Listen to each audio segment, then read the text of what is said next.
ओम शांति।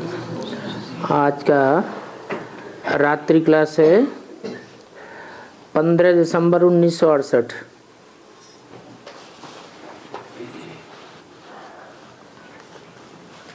ये युद्ध क्षेत्र है। जबकि तुम बाप के बच्चे बनते हो और बच्चे तो भिन्न भिन्न प्रकार के होते हैं। कोई महारथी हैं, कोई घोड़े सवार हैं, कोई प्यादे हैं। ऐसे भी नहीं है कि महारथी घोड़े सवार हार नहीं खाते हैं, प्यादे ही हार खाते हैं। नहीं, माया के युद्ध में हार तो सभी खाते हैं और खानी भी जरूर है। क्यों खानी जरूर है? क्योंकि 63 जन्मों से माया से हराते आए हैं और यहाँ है याद मुख्य। याद ही भूल जाते हैं तो हार भी खाते हैं। तो ये माया की जबरदस्त लड़ाई है। ऐसी लड़ाई है जिससे सारे विश्व के ऊपर राजाई प्राप्त की जाती है। तो बच्चों को अपने ऊपर नजर रखनी होती है। एक तो किसी को दुख नहीं देना है। बाप समझाते हैं, याद की यात्रा का चार्ट रखो। और ये चार्ट रखना कोई कठिन काम नहीं है। रोज अपनी मुरादी देखनी है।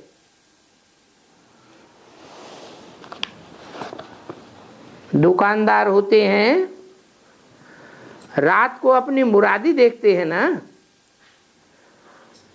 और तुम व्यापारी तो हो ही, क्योंकि बाप से व्यापार करते हो। बाप खुद कहते हैं, जितना तुम बाबा को याद करेंगे उतना ही तुमको सुख मिलेगा। बाप सुख का सागर है ना। तो याद करने से सुख जरूर मिलेगा, क्योंकि तुम्हारी आत्मा सतो प्रधान बन जाती है। बाप ने समझाया है,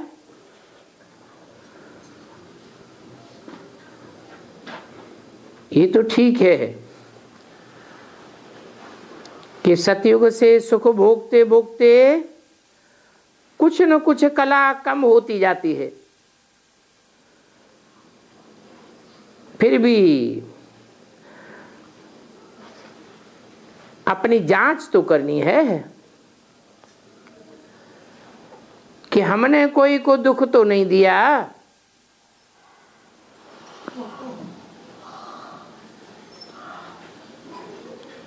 दुख देंगे तो दुखी होकर के मरेंगे। तो अपनी चलन को दैवी चलन रखना है। देवताएं कोई को दुख थोड़े ही देते हैं। तो मनसा से, अपनी वाचा से, अपनी कर्मेंद्रियों से कोई को भी दुख नहीं देना है।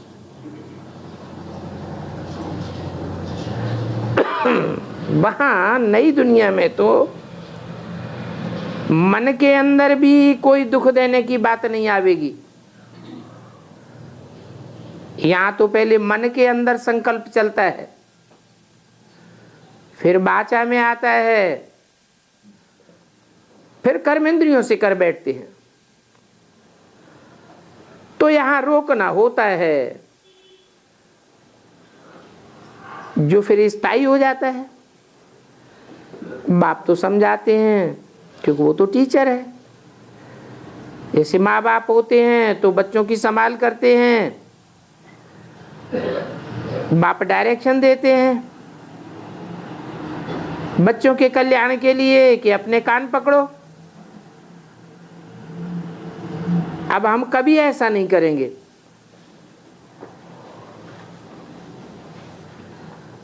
श्रीमत पर तुमने अपना कान पकड़ा ना, बहुत लिखते हैं, अपने बच्चों के लिए ही लिखते हैं कि हम क्या करें।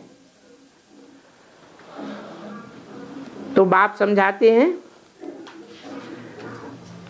बच्चों को तुम कान पकड़ते हो, बांध देते हो, 1-2 टाइम खाना नहीं देते हो, ये कोई तुम बच्चों के ऊपर क्रोध थोड़े ही करते हो। ये क्रोध नहीं है, तुम तो उनके कल्याण के लिए करते हो। भावना तो कल्याण की है ना।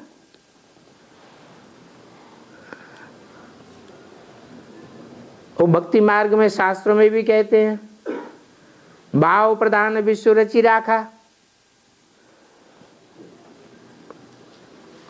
भावना मुख्य देखी जाती है।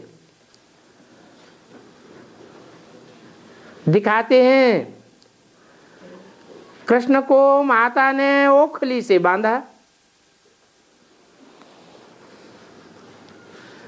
अब ये तो उन्होंने दृष्टांत बनाया है,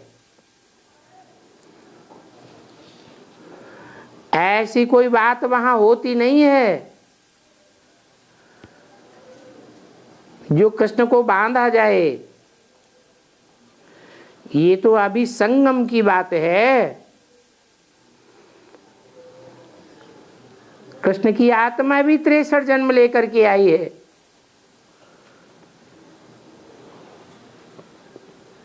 तो आदत पड़ी हुई है, उन आदतों को मिटाने के लिए माता को क्रोध आ गया। अच्छा बांधो खली से। तो बच्चे तो बहुत प्रकार की बातें पूछते रहते हैं, हर एक बच्चे के स्वभाव का मालूम पड़ जाता है, पूछने मात्र से ही मालूम पड़ जाता है। अभी संपूर्ण तो कोई नहीं बना है, कुछ न कुछ आत्मा में अपूर्णता तो जरूर रहती है। एक बात तो रहती है, वो तो मुख्य है कि बाबा की याद भूल जाते। बाबा तो संपूर्ण है, तो जरूर कोई की याद आती होगी। जिनकी याद आती है वो तो अपूर्ण है, क्योंकि संपूर्ण तो कोई बना नहीं है। एक बात है कि ये युद्ध पिछाड़ी तक चलती रहेगी। चलन से मालूम पड़ जाता है कि इसने हार खाई है, इसने यह किया है। ये युद्ध बंद तब होगी जब महाभारत लड़ाई लगेगी। ये माया की युद्ध है। जब महाभारत लड़ाई लगेगी तो फिर रिजल्ट भी निकलेंगे। अभी तुम फील करेंगे कि हम तो बहुत दूर हैं। रजिस्टर रखा जाता है ना, तो रजिस्टर को देखने से उनको मालूम पड़ेगा। गुड भी लिखेंगे, बेटर भी लिखेंगे और कोई बेस्ट भी लिखेंगे। वहां नई दुनिया में तो कब रजिस्टर होता नहीं है। तो अभी अपने ऊपर साक्षी होकर के नजर रखनी है। अपनी चलन को जरूर देखना चाहिए। सिर्फ दुखों को देखने से अपना भूल जाएंगे,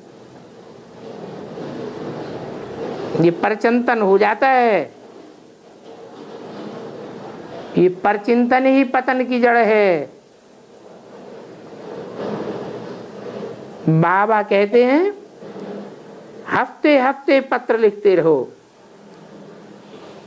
वो भी अपने हाथ से लिखो। कोई लिखते हैं फलाने का याद प्यार, अब बाबा तो ऐसे नहीं मानता। कोई लिख देने से याद प्यार हो जाता है क्या? फुर्सत न हो पत्र लिखने की, बाबा ये बात भी नहीं मानते। ऐसे बाप को तो कैसे भी लिखना चाहिए। इस समय श्वासों श्वास याद तो कोई कर नहीं सकता, फिर भी जितना हो सके उतना याद करो। सिर्फ मुख के गस्से नहीं लगाना है। मान लो कोई छिप करके कुछ करते हैं तो अपना ही 100 गुना नुकसान करते हैं। नहीं तो बच्चों को बाप के साथ सच्चा रहना चाहिए। सर्विस भी अनेक प्रकार की है, स्थूल सर्विस भी बहुत है। जैसी अवस्था होती है वैसी रहनी करनी होती है। वो समय भी आवेगा जब इस सभा में कोई भी अछूत आ नहीं सकेंगे।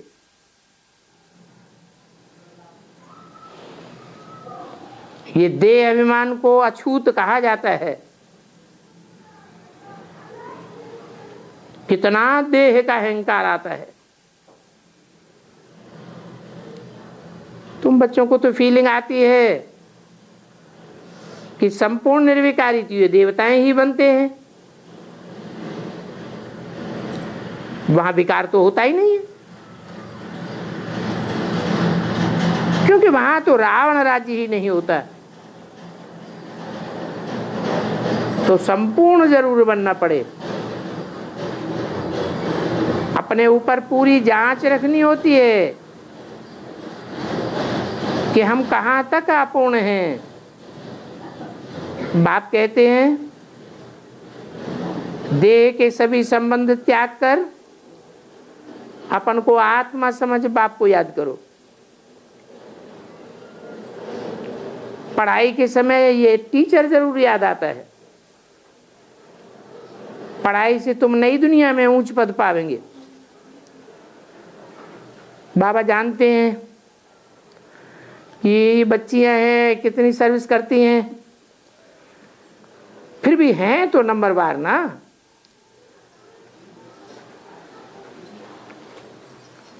जितना पुरुषार्थ करना चाहिए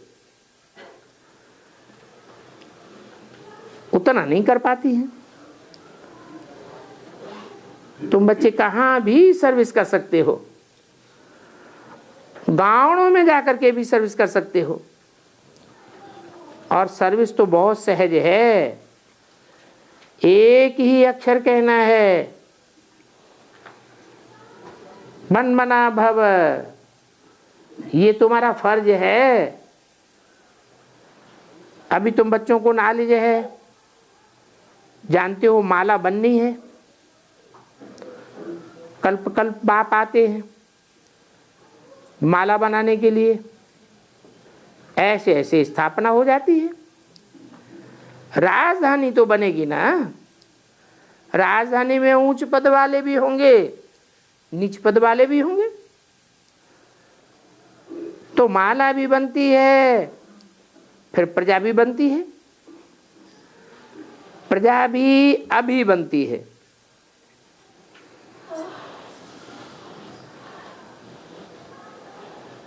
कौन प्रजा बनेंगे?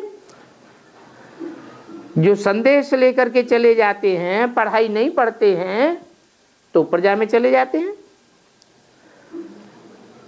और यहां आकर के जो जितना पुरुषार्थ करते हैं तो ऊंच पद भी पाते हैं। फिर अंत में जो फर्स्ट क्लास डायनेस्टी के होंगे वो ऊंची से ऊंची प्रजा भी निकलेगी। वो भी अंत में जितना पुरुषार्थ करेंगे ऐसी प्रजा बनेगी। कल्प कल्प जो एक्टिविटी हुई है और जितनी अच्छी अच्छी सर्विस की है उतना ही ऊंच पद पावेंगे। तो पहले तो अपने ऊपर नजर रखनी है। मैं प्रजा वर्ग में जाने वाला हूं, साहूकार बनने वाला हूं या राजधानी में ऊंच पद पाने वाला हूं। अभी मैं कैसा पार्ट बजाता हूं, किसी को दुख तो नहीं देता हूं। कोई भी प्रकार का विकार है, महसूस होता है तो दुख जरूर होगा, नहीं तो इतना मस्त रहना चाहिए कि कोई मरे भी तो क्या। जानते हो इनका ये पार्ट पहले से ही बना हुआ है। आगे तो हमको ये ज्ञान नहीं था कि हम आत्मा एक पार्टधारी हैं। इस सृष्टि रूपी रंगमंच पर हम भांति भांति के शरीर धारण करके अपना अपना पार्ट बजाते हैं। जब ज्ञान नहीं था तो हम भगवान को भी गाली देते थे। तुम बच्चों को तो अभी सारी नॉलेज मिलती है। कहाँ भी जाते हो बाप को याद जरूर करना है और दूसरों को भी याद कराना चाहिए। बोलो शिव बाबा याद है? इधर उधर चारों ओर लिख दो शिव बाबा याद है तो ताकत आती रहेगी। किसको स्नान कराते हो? बोलो शिव बाबा याद है? बाबा आपके रथ को मैं स्नान कराता हूं। 15-12-68 की वाणी का दूसरा पेज। तो हर एक को एक दो को याद दिलाए उन्नति को पाना है। ऐसी अवस्था अगर हो जाए, कैसी अवस्था? याद में रहने की अगर प्रैक्टिकल ऐसी अवस्था हो जाए जो खुशी से घर चले जाएंगे, कोई प्रकार का दुख अंत में अनुभव नहीं करेंगे, अंत मते सो गति हो जाएगी। इस समय तुम जानते हो हमको घर तो जाना है और जितना दैवी गुण धारण करेंगे आप समान बनाएंगे। ये तो सहज समझने की बात है। स्कूल में भी समझते हैं कि ये कितने कितने मार्क्स से पास होने वाले हैं, तो इसमें भी सर्विस का सबूत देना है। बाप को पत्र भी लिखे हैं, नहीं तो बाबा को कैसे मालूम पड़ेगा कि किसने किसको कितना बनाया। जो किसको समझाते हैं वो लिख भी सकते हैं। सभी को हक है बाबा को डायरेक्ट पत्र लिखने का। ऐसे नहीं, कोई कह नहीं सकता कि बाबा को जो पत्र लिखा है वो हमको दिखाओ, चेकिंग कराओ। नहीं, बाबा को डायरेक्ट कोई भी पत्र लिख सकते हैं। जो देह अभिमानी होते हैं ना, वो मना करते हैं, तुम बाबा को डायरेक्ट पत्र क्यों लिखते हो, हमको दिखाओ। समझते हैं कहाँ मेरी रिपोर्ट तो नहीं लिख दी है। बाबा ब्राह्मणों की अवस्था से समझ जाते हैं, उनकी रहनी करनी से समझ जाते हैं। बाप को समाचार देने का हर एक को हक है। बाप को कैसे मालूम पड़े ये ब्राह्मणी कैसी चल रही है। साधु संतों में भी कोई बहुत देह अभिमानी होते हैं, उनको अपना ही बड़ा नशा रहता है। कोई भी बात में झट बिगड़ पड़ेंगे। कोई तो फिर ऐसे भी होते हैं कि धैर्य से सारी बात सुनते हैं, कहेंगे अच्छी बात है। कई तो झट कह देंगे ये आपकी कल्पना है। अब कल्पना का तो अर्थ कोई होता ही नहीं है।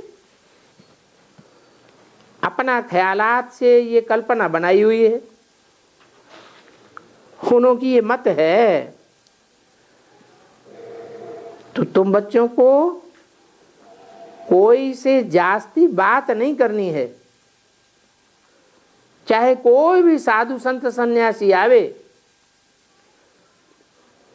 कुछ भी पूछेंगे, बोलो बाप को तो याद करो। बाप कौन है ये तो पहले पक्का करो।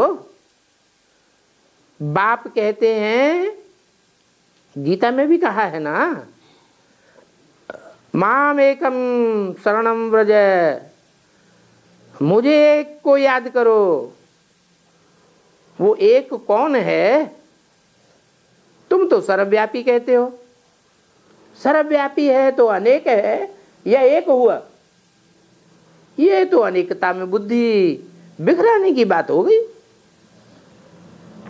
जब भगवान को याद करते हैं तो हमेशा अंगुली से इशारा करते हैं ऊपर की ओर, उसको याद करो। अब ये तो जानते नहीं हैं कि उसको याद करने से फायदा क्या होगा। अर्थ कुछ नहीं जानते। तुम तो अर्थ जानते हो। तुम जानते हो कि वो ऊपर वाला नीचे आकर के सारी सृष्टि का कल्याण करता है। हर आत्मा का कल्याण किया है, इसलिए हर आत्मा याद करती है। अभी बाप कहते हैं मुझे याद करो तो पावन बन जाएंगे, क्योंकि मैं तो एवर प्योर हूं इस दुनिया में, और सब आत्मा जन्म मरण के चक्र में आने वाली है। तो चक्र में आने के कारण वो अपने पूर्व जन्मों को भूल जाती हैं। उन्हें कोई सृष्टि के आदि मध्य अंत का ज्ञान नहीं होता है।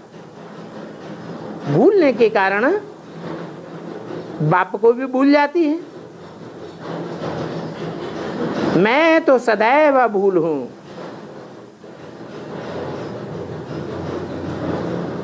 तो कहता हूं कि मुझे याद करो, परंतु बच्चों की माया के साथ युद्ध है। जितना पुरुषार्थ तुम बच्चों ने कल्प कल्प किया है, उतना ही पुरुषार्थ करते रहेंगे। पुरुषार्थ नहीं किया होगा तो हार जाते हैं, युद्ध ही बंद कर देते हैं, माया के वशीभूत हो जाते हैं।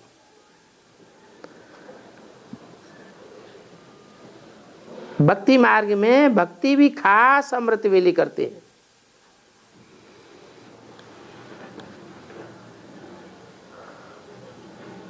बाप कहते हैं कि पतित पावन तो एक ही है, जो सब पतितों को पावन बनाने वाला है।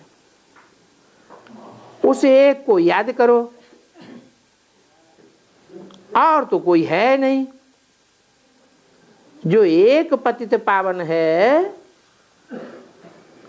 उसको पहचानना पड़े कि वो एक है कौन। ऐसे तो नहीं कि वो निराकार है। निराकार है तो एक को कैसे पकड़ेंगे? निराकार होते हुए भी वो एक मुकर्रर रथ के द्वारा संसार में प्रत्यक्ष होता है। वो कोई सर्वव्यापी नहीं है, एक व्यापी है। स्वर्ग का मालिक बनाने वाला एक ही बेहद का बाप है।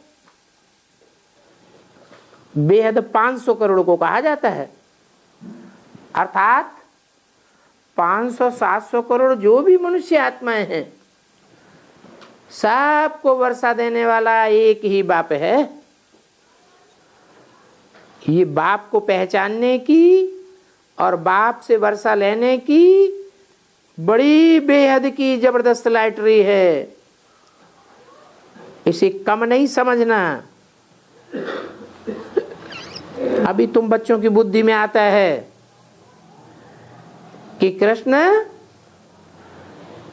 विश्व का प्रिंस था।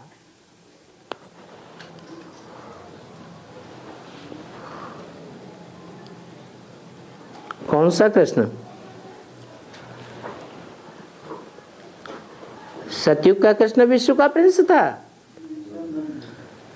सतयुग में तो सारा विश्व होता ही नहीं, विश्व धर्म वहां होते ही नहीं। सारे विश्व के सभी महाद्वीप नहीं होते। ये सारी दुनिया तो अभी है। तो अभी तुमने जाना कि कृष्ण और कृष्ण के बाप की अवस्था में फर्क जरूर होगा।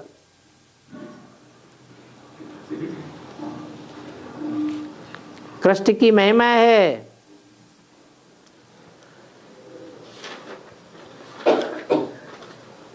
सर्वगुण संपन्न, 16 कला संपूर्ण, संपूर्ण हिंसक, मर्यादा पुरुषोत्तम। और बाप की तो महिमा नहीं है।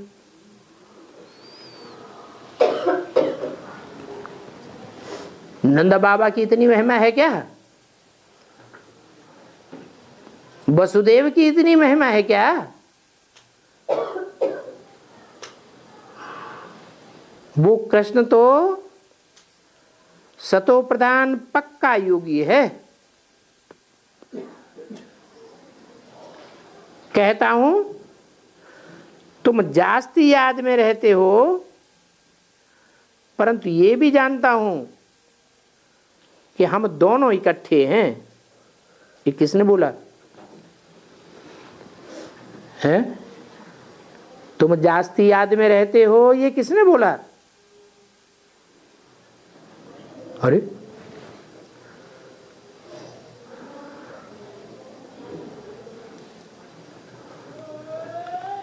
तुम जास्ती याद में रहते हो, मैं उतनी याद में नहीं रहता हूं, परंतु ये भी जानता हूं कि हम दोनों इकट्ठे हैं। किसने बोला है? ब्रह्मा की सूल ने बोला। क्या बनते हैं? इस बात की खुशी तो रहती है ना कि हमको यह बनना है। पढ़ाने वाला बाप हमको मिला है, फिर भी अगर तकदीर में नहीं है तो तदबीर करते ही नहीं है।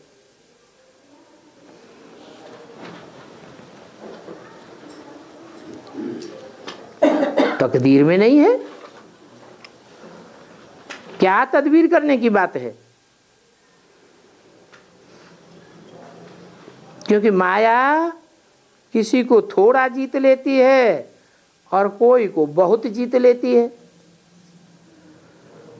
कोई को तो पूरा ही हप कर जाती है। गज को ग्राह पकड़ लेता है। ये माया ग्राह है। कोई की टांग टूट पड़ती है, कोई को क्या हो पड़ता है। टांग टूटी तो पुरुषार्थ में दौड़ेगा कैसे? दौड़ तो नहीं सकता। यहां भी बच्चों की भिन्न भिन्न प्रकार की चोटें लगती हैं, कोई अंधा, कोई लूला, कोई लंगड़ा, कोई काना, कोई कुब्जा। कौन से पुरुषार्थी हैं जिनका गायन है? तुम हो रुद्रमाला के मणके, कोई अंधे, कोई कूचे, कोई काने, कोई कुब्जे।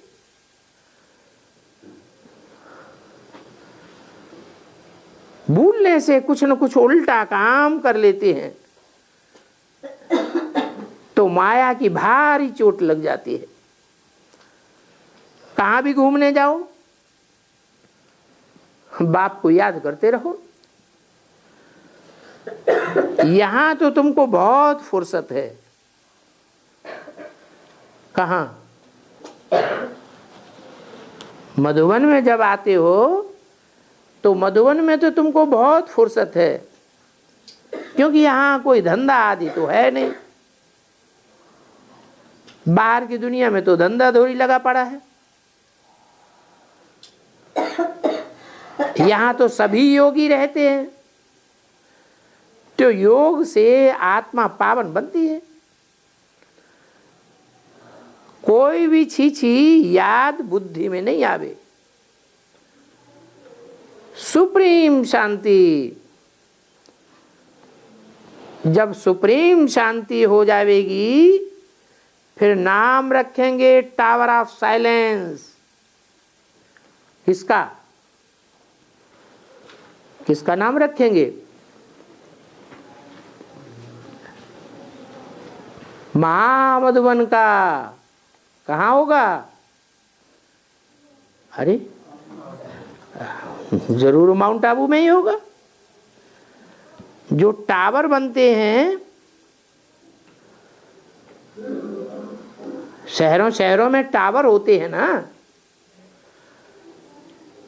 तो जो नंबर 1 टावर होंगे वो फिर वहां जावेंगे। पिछाड़ी को तुम्हारी ऐसी अवस्था हो जाएगी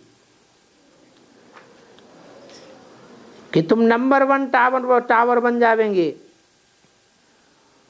और बहुत ही खुशी से शरीर छोड़ेंगे। अंतमते सुगति हो जाएगी।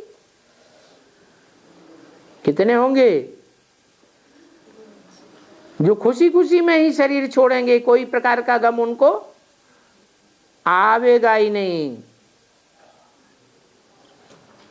अरे जरूर 8 होंगे। उनकी बुद्धि में तो रहेगा ना कि कहाँ ये शरीर छूट जाए बाबा की याद में, तो हम बाबा के पास चले जावे। याद करते करते ही घर पहुंच जावेंगे। इतनी याद गहरी हो कि शरीर का भान भी ना आवे। फिर तुमको कुछ भी दुख नहीं रहेगा।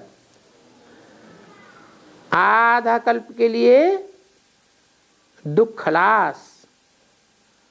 ये दुख भी कर्म भोग है।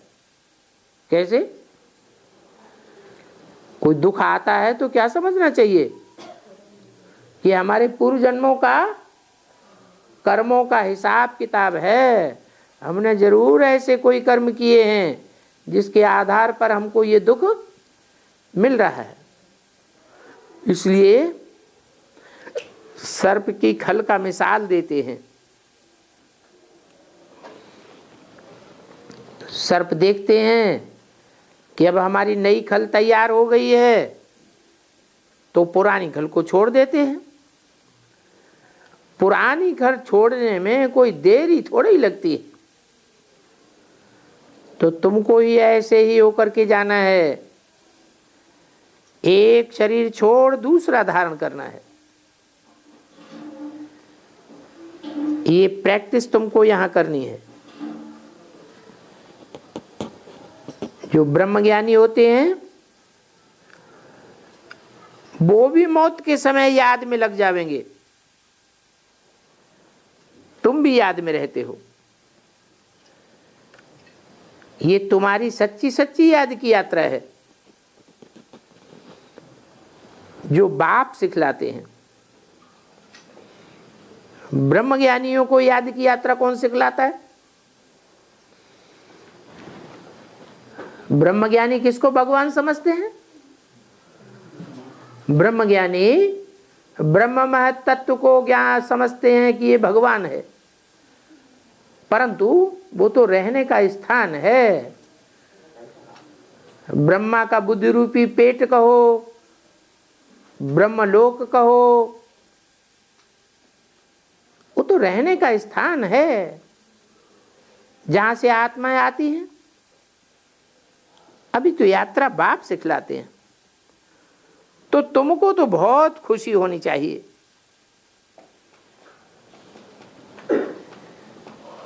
कि बाप से पढ़ाई पढ़ करके हम यह पद पाते हैं। बाप बच्चों को कहते हैं कि ऐसे मीठे मीठे बच्चे तुम तो जरूर बाप को याद करेंगे, क्योंकि बाप तुमको विश्व का मालिक बनाते हैं। तो दैवी गुण भी धारण करो, तुमको खुद फीलिंग आवेगी कि हमको सिवाय बाप के और कोई भी याद नहीं पड़ता है। बढ़िया डोल अचल अवस्था रहेगी, बुद्धि कहीं भी डोलायमान नहीं होगी।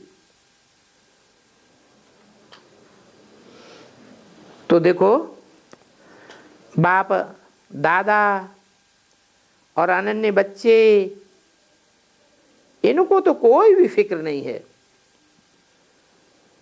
अनेक बार बाप से वर्षा लिया है, तो पक्की पक्की खुशी में रहेंगे। यहाँ किसको कहा बाप और किसको कहा दादा?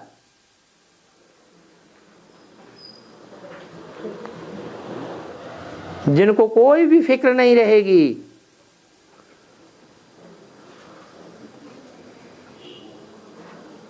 सारी दुनिया फिक्रात में शरीर छोड़ेगी, और बाप दादा और अनन्य बच्चे फिक्र से फारिग हो जाएंगे, क्योंकि अनेक बार बाप से विश्व की बादशाही का वर्षा लिया है। तो पक्की पक्की खुशी में रहेंगे। और ऐसे बच्चे अपनी याद को निरंतर बढ़ाते रहेंगे। तुमको तो इस बात की नॉलेज है कि याद की प्रैक्टिस तुम्हारी बढ़ती जाती है। उस समय के लिए कहते हैं अतीन्द्रिय सुख, जब तुम याद में पक्के हो जाएंगे। जिसका गायन है, सुख पूछना हो तो गोपी वल्लभ के गोप गोपियों से पूछो। इस बात को जो टीचर होंगे और अनन्य स्टूडेंट होंगे वो समझ सकते हैं कि ये इतने नंबर से पास हो जाएंगे, अच्छा पद पावेंगे। तो मूल बात क्या हुई? मुख्य बात क्या है पुरुषार्थ में? मुख्य बात है बाप को बहुत प्यार से याद करना चाहिए।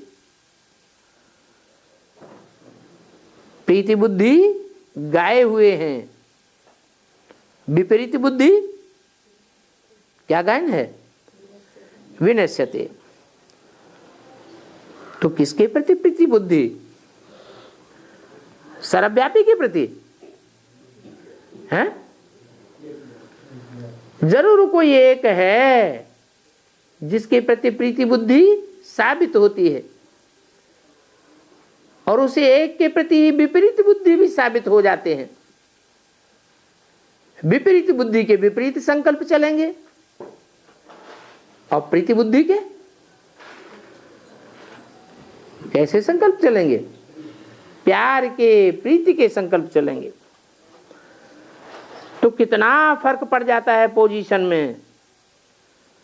विपरीत बुद्धि और प्रीति बुद्धि की जैसे कि रेस है, ये रेस चलती रहती है। अच्छा, बच्चों को गुड नाइट।